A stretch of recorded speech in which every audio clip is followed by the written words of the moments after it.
Anne Mathieu Pesteil est l'accusée, la criminelle, grande criminelle devant l'Éternel. Elle exerce au sein de la maison de la métropole de Vaux-en-Velin en vivant à mes yeux. Elle fait partie d'un groupe politique, le Renouveau Magellan, dont le leader est candidat au municipal à mes yeux ce 15 mars. Cette Anne Mathieu Pesteil fait partie de ce groupe, une criminelle faisant partie d'un groupe politique. Qui l'eût cru? Ce, au XXIe siècle. Surtout que la criminelle s'attaque à des enfants de 14 mois et 34 mois, alors qu'elle est responsable du service enfance, aide sociale à l'enfance, de la MDM de Vaux-en-Velin. Comment fait-elle pour s'attaquer à des enfants?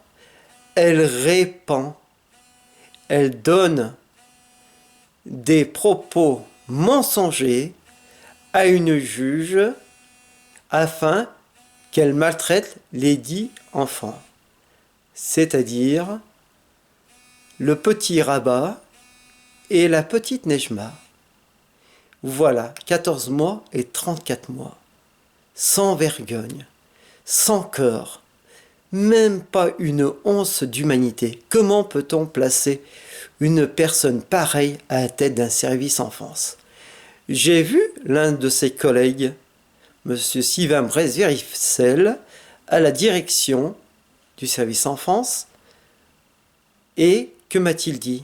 Lorsque je lui ai montré la chose, les preuves corroborant mes dires, c'est-à-dire étayant la vérité et démentant les propos tenus par Anne Mathieu Pesteil, M. Sylvain Bresse-Véricel m'a dit qu'on ne peut pas se connecter entre guillemets à la juge car nous faisons partie de la partie adverse. Donc voilà. Il ne peut pas, même s'il a les preuves, que cette personne s'attaque à l'intérêt supérieur des enfants. Donc, si vous avez des informations croustillantes ou non, prouvant l'état d'esprit machiavélique, tordu, malsain de cette personne qui a étudié à Saint-Étienne, en qualité d'assistante sociale, qui a œuvré dans l'Isère, et qui serait originaire du côté de la Saône. Donc je répète son nom, Anne Mathieu, A-M-A-T-H-I-E-U. Et maintenant, Anne Pesteil, puisqu'elle vit à mes yeux, près de son conjoint. Voilà.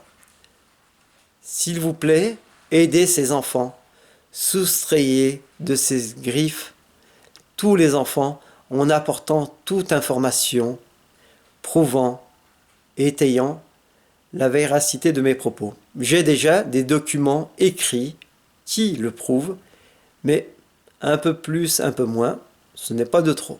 En vous remerciant de l'attention.